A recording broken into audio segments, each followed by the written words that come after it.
बिस्मिल्लाहिर्रहमानिर्रहीम। दोस्तों, नईम घुमन साहब एक दफ़ा फिर हमारे साथ हैं, बहुत शुक्रिया। नईम घुमन साहब, हमें ये बताइए कि इंसान की ज़िंदगी में क्या तरजीहात होनी चाहिए? यार रऊफ़ साहब, मसला सिर्फ इतना है कि वो शख्स जो अपनी ज़िंदगी में तरजीहात के तय्युन करने में बेहतर फ़ैसला कर लेता है और तरजीह बेहतर कर लेता है, वो कामयाबी की सीढ़ियाँ बड़ी तेज़ी से चढ़ता चला जाता है। मैं उसकी आपको एक दो मिसालें ज़रूर दूंगा बतौर उस्ताद मैं, क्योंकि नौजवान और यूथ के साथ मेरा इंटरेक्शन रहता है। अब अगर कोई हमारा एफएससी का बच्चा है, बीएस का बच्चा है या एमबीबीएस का बच्चा है, वो अपनी तालीम की बजाय तरजीहात इश्क व मस्ती को बना ले और ठंडी सांसें लेना और आहें भरना, इसको अगर तरजीह बना लेगा, भले मैं एक लिटरेचर का उस्ताद हूँ और मैं समझता हूँ कि ये भी ज़िंदगी का हुस्न है और शायद जमालियात के बगैर ज़िंदगी बड़ी सूनी और उदासी होती है, लेकिन अगर वो तरजीह इसको बना लेगा तो वो कभी भी ज़िंदगी में कामयाब नहीं हो सकेगा। उसकी मैं आपको एक मिसाल देता हूँ। और ज़िंदगी में मसलन मैं एक बड़ी छोटी सी मिसाल देता हूँ। आप रोज़ाना बाइक पे जा रहे हैं, आ रहे हैं, अब आपकी बाइक या गाड़ी अगर कोई हल्की फुल्की प्रॉब्लम कर लिया, अगर आप वक्त पे उसकी ट्यूनिंग ही नहीं करवाते, आप वक्त पे उसको ठीक नहीं करवाते, तो वो तरजीह आपने बदल दी। जब आपने तरजीह बदली तो आप कहीं भी प्रॉब्लम का शिकार हो सकते हैं।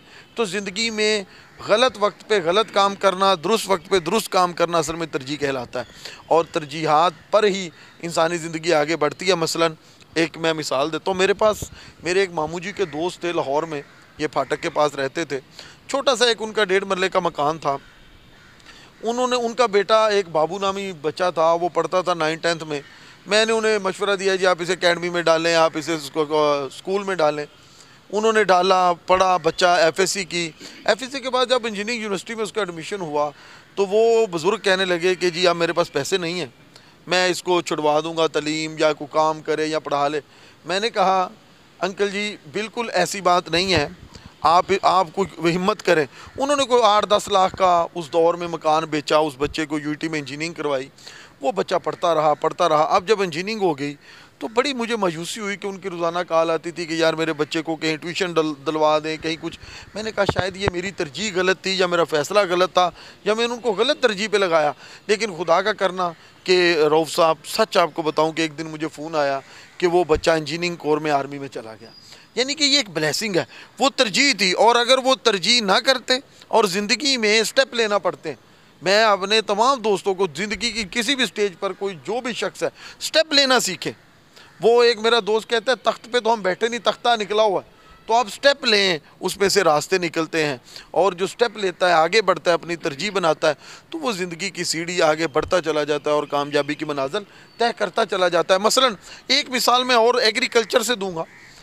मेरे कुछ 1-2 दोस्त हैं अपने बहावलपुर में, वो एग्रीकल्चर में, हम लोग एक ट्रेडिशनल कर रहे हैं एग्रीकल्चर और खेती बाड़ी। रऊफ़ साहब आप भी मुज़फ़्फ़रगढ़ में देखते हैं कि हम गंदम काश की तो गन्ना, नहीं तो चावल नहीं तो कपास। बस वो दोस्तों ने लॉ किया हुआ था, उन्होंने वकालत छोड़ी, उन्होंने अपनी उस ज़मींदारे में रेनोवेशन लेके आए। अब आप यकीन करें कि वो पूरे पाकिस्तान में जैतून के पौधे, जैतून और अंजीर और दीगर वो फार्मिंग कर रहे हैं और पूरे पाकिस्तान को सप्लाई कर रहे हैं और बड़ी शानदार ज़िंदगी गुजार रहे हैं।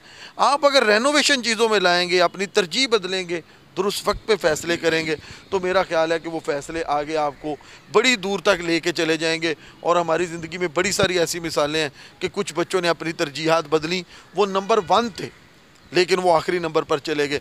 और मिडिल क्लास जो बच्चे थे, जो थोड़ा थोड़ा पढ़ते थे, आहिस्ता पढ़ते थे, लेकिन वो कछुए की चाल अपनी एक टारगेट की तरफ एक तरजीह बना के चलते रहे, वो मंजिल पर पहुंच गए। इसलिए तरजीहात का तय्युन बहुत ज़रूरी है। अच्छा प्रोफेसर साहब, ये बताइए तरजीहात में तालीम का कितना अमल दखल है? यार रऊफ़ साहब, मैं आपको सच बताऊँ, तालीम का अमल दखल इंसान के साथ है। इंसान तालीम जो है वो शऊर देती है, तालीम आगे देती है। और जो भी मिल्लत या कौम तालीम से दूर होती है उसका कोई सिलसिला आगे नहीं चलता। इसलिए आज की मैं यही आखिर पे एक पैगाम ही आप समझ लें कि अपनी तरजीहात का तय्युन करें, तरजीहात का तय्युन करके फिर पूरी पहरेदारी करें और अपनी तमाम सलाहियतें अपने उस टारगेट को अचीव करने का लगा दें, तो अल्लाह आपकी मदद करें। बहुत शुक्रिया प्रोफेसर साहब।